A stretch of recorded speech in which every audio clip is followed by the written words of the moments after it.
দর্শক আসসালামু আলাইকুম। আল্লাহর সুন্নাহ কই আপনাকে সবাই জাল টান ধরছি। তো ক্যামেরাটা অন করাইছি, একটা মাছের খোঁট পাইছি। যে ভাই ক্যামেরাটা অন করা, একটা মাছের খোঁট পাইছি। তো দেখবেন একটা মাছের খোঁট পাইছি ইনশাল্লাহ। সামনে একটা মাছ আছে, মাটি খায়েন জাল টানতে আছি।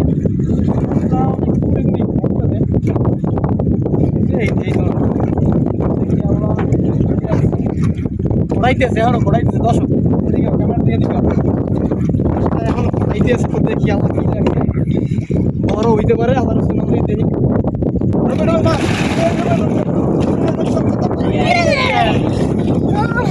আজকে রবিবারে নামাইছি, মাছটা ধরে উঠেছে একেবারে অনেক দূরে করে ঘোট পাইছি। যে একটা মাছ আছে, একটা ঘোট দিছিল, মানে টান দিছিল, যাওয়ার একটা টান পাইছি। টান পাইয়া টানছি, আল্লাহ তাদের শুক্র আলহামদুলিল্লাহ। মাছটা ছোড়ো, তারপর আল্লাহর কাছে আদা শুক্রিয়া। তো দেখি আল্লাহ সামনের দিকে আরো কি লাগছে, জাল আছে আরো আচ্ছা দেখি। তো দেখি কি লাগছে আল্লাহ কপালে।